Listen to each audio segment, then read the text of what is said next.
बिस्मिल्लाहिर्रहमानिर्रहीम। अस्सलामु अलैकुम।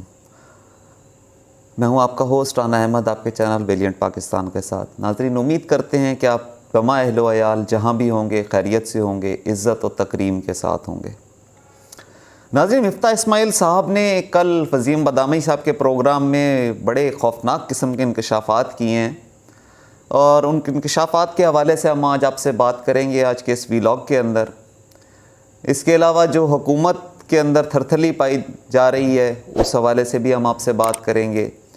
एक अफरा तफरी का आलम है इस वक्त हुकूमत के अंदर और उनको समझ नहीं आ रही कि वो खान साहब को किस तरीके से जो है हैंडल करें, किस तरीके से उनसे मामलात तय करें। इसके अलावा जो महंगाई के साथ जुल्म और ज़्यादती हो रही है, हम इस हवाले से आपसे बात करेंगे। पहले हम सबसे पहले बात करते हैं मिफ्ता इस्माइल साहब के हवाले से। कल वसीम बदामी साहब के प्रोग्राम में मिफ्ता इस्माइल साहब ने लाइव आकर कुछ इंकशाफ़ात किए हैं, कुछ अपने ख़दशात का इज़हार किया है और इन सारे मामलात में उनका ये कहना था कि जिस वक्त मैंने वज़ारत संभाली तो उसके 2 हफ़्ते बाद ही मुझे पता लग गया कि डार साहब के वापस आने का प्रोग्राम है, तो मैं कुछ इनसिक्योर था, जिससे ये ख़दशात सामने आ रहे हैं कि वाकई जो है वो PDM के अपने लोग अपनी हुकूमत से मुतमईन नहीं हैं। और इन तमाम चीज़ों के अंदर अगर आप गौर करें, मिफ्ता इस्माइल साहब ने जो बात की है उसमें किसी हद तक सच्चाई भी है। उन्होंने यहाँ तक कहा कि IMF के साथ जो मुआहदे इन्होंने किए उसके अंदर लेवी बढ़ाने के ऊपर मुज़ाकरा बातचीत हुई। IMF ने पहले ही इस बात के ऊपर कह दिया था कि आपको जब हमने डॉलर दे दिए तो आपने हमारी शराइत नहीं माननी और आपने जो है मुआहदे की ख़िलाफ़ वर्जी करनी है। और वही काम इसहाक डार साहब के आते ही हो गया।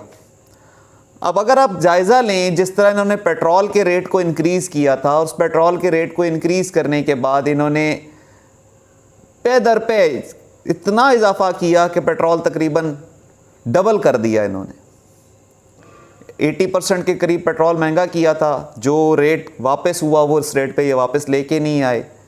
मिफ्ता इस्माइल साहब का कहना था कि जो एग्रीमेंट हमने किया था IMF के मुताबिक, उसमें हमने 10 रुपये माहवार लेवी लगानी थी पेट्रोल के ऊपर और डीज़ल के ऊपर।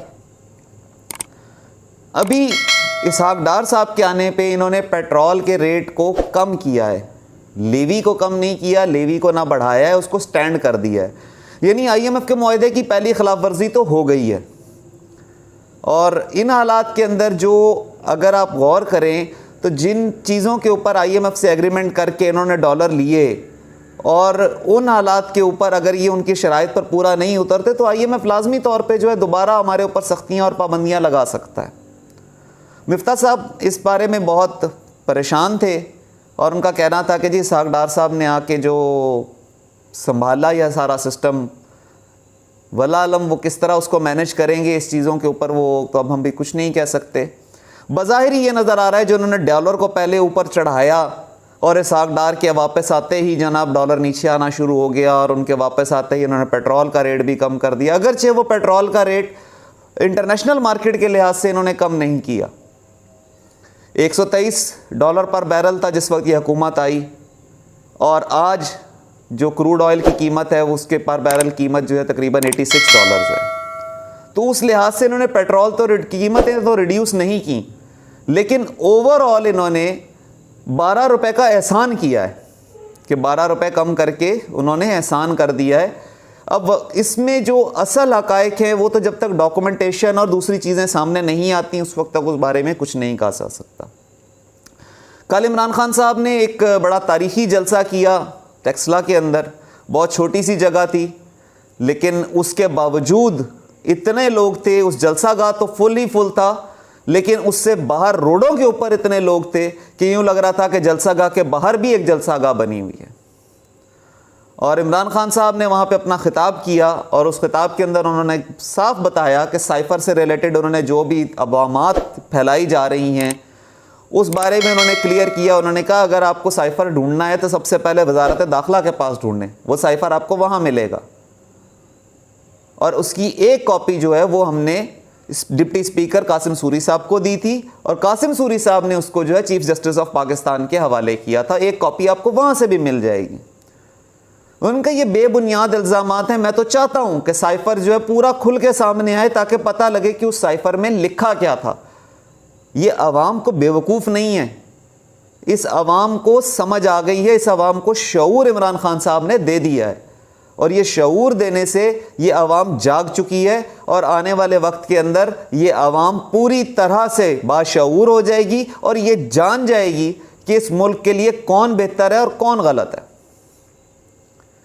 खान साहब ने बहुत सी बातें उन्होंने जो हमेशा से करते आ रहे हैं वो तो उन्होंने की, लेकिन एक ख़ास बात जिसका उन्होंने कल ऐलान किया, उन्होंने कहा जी कि हफ्ते वाले दिन या इतवार वाले दिन वो लॉन्ग मार्च का ऐलान करेंगे, यानी 4 से 5 दिन के बाद लॉन्ग मार्च का वो ऐलान करेंगे, और वो लॉन्ग मार्च करने जा रहे हैं। इसका इंदिया पाकिस्तान तहरीक इंसाफ के जो लीडरान हैं उन्होंने भी दिया हुआ है। फवाद चौधरी साहब भी दे चुके हैं, असद उमर साहब भी दे चुके हैं, और उन्होंने ये कहा, असद उमर साहब ने तो खैर काउंटडाउन ही 7 दिन पहले शुरू कर दिया था, तो आज उनके हिसाब से भी आज 5 दिन बाकी हैं, और आने वाले 4 से 5 दिन में ही खान साहब कह रहे हैं कि जी मैं बाकायदा तौर पे लॉन्ग मार्च का ऐलान करूँगा।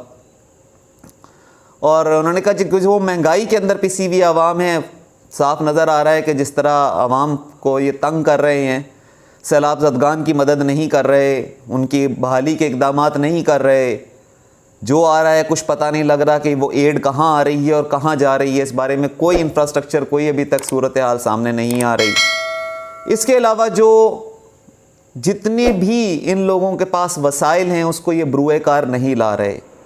बीमारियां बढ़ रही हैं, कोरोना के केसेस बढ़ना शुरू हो गए हैं, इसके अलावा जो है मलेरिया, डेंगी, गैस्ट्रो, इन ये वबाएँ फैल रही हैं। डेंगी को ये कंट्रोल नहीं कर पा रहे, कराची से लेके खैबर तक जो है हर तरफ डेंगी के केसेस में बेतहाशा इजाफा हो चुका है। इस सिलसिले में इनकी कोई ध्यान नहीं है, कोई तवज्जो नहीं है किसी किस्म की कि ये किस तरीके से बीमारियों को कंट्रोल करेंगे, सिवाय इंटरनेशनल फंड्स मांगने के, और इनके पास और कोई काम नहीं है। इंपोर्टेड हुकूमत बुरी तरह से नाकाम हो चुकी है, इनको चाहिए कि ये इलेक्शन की तरफ चले जाएं। एवन फील्ड रेफरेंस के हवाले से भी इमरान खान साहब ने बात की कि जी बज़ाहिर तो उनके भाई हसन नवाज साहब तो ये कहते हैं कि जी 3 फ्लैट मरीम के नाम पे हैं, और आज मरीम साहिबा के ऊपर कोई फ्लैट के उनके कोई नाम पे ही नहीं है, उसके इसलिए उनका नाम केस से खारिज कर दिया गया है। तो ये बहुत सी ऐसी चीज़ें हैं जिनको ये छुपा रहे हैं।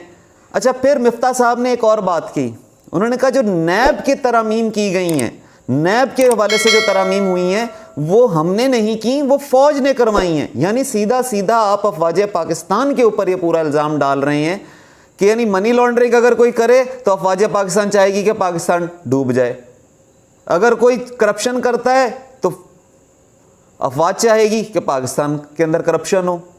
यानी ये चाह क्या रहे हैं कि यानी पूरा का पूरा इल्ज़ाम उठा के अफवाज पाकिस्तान के ऊपर डाल रहे हैं, जो अपनी जान हथेली पर रख के फिरते हैं, जो इस पाकिस्तान की हिफाजत के लिए दिन रात एक किए रखते हैं। कौन आता है हमारे पाकिस्तानियों की मदद के लिए जब कोई भी मुश्किल, कोई भी मसला पैदा होता है? यह हमारी अफवाज ही हैं, यह हमारी पाक फ़ौज है जो हमारे हर मुश्किल वक्त में साथ देती है, चाहे वो कहीं सैलाब हो, कहीं ज़लज़ला आया हो, या किसी भी किस्म की नागहानी आफत आई हो। तो आप उन लोगों के ऊपर इल्ज़ाम डाल रहे हैं। फैसले तो आपने ऐवान में बैठ के किए हैं, तो ऐवान रिस्पॉन्सिबल होगी कि फ़ौज रिस्पॉन्सिबल होगी उन तरामीम के लिए?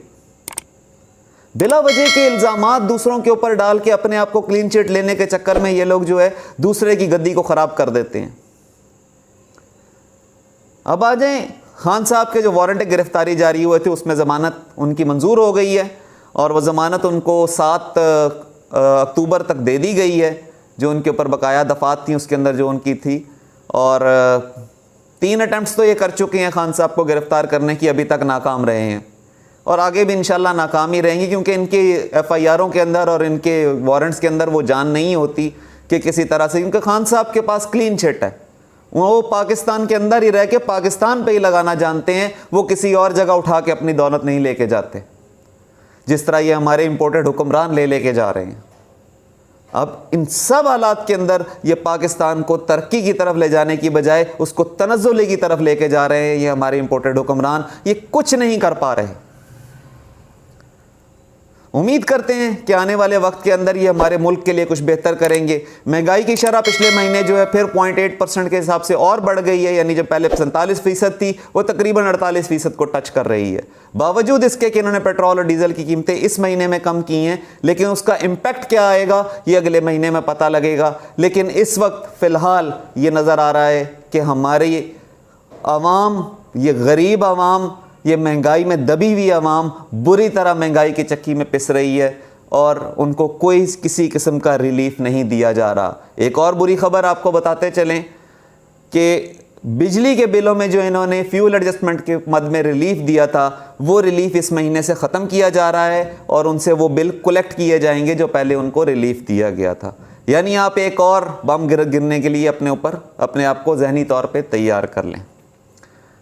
अगले वीलॉग तक अपना ख्याल रखिएगा। चैनल को सब्सक्राइब करना ना भूलें। वीडियो पसंद आए तो लाइक और शेयर कीजिएगा। पाकिस्तान जिंदाबाद। अस्सलामु अलैकुम।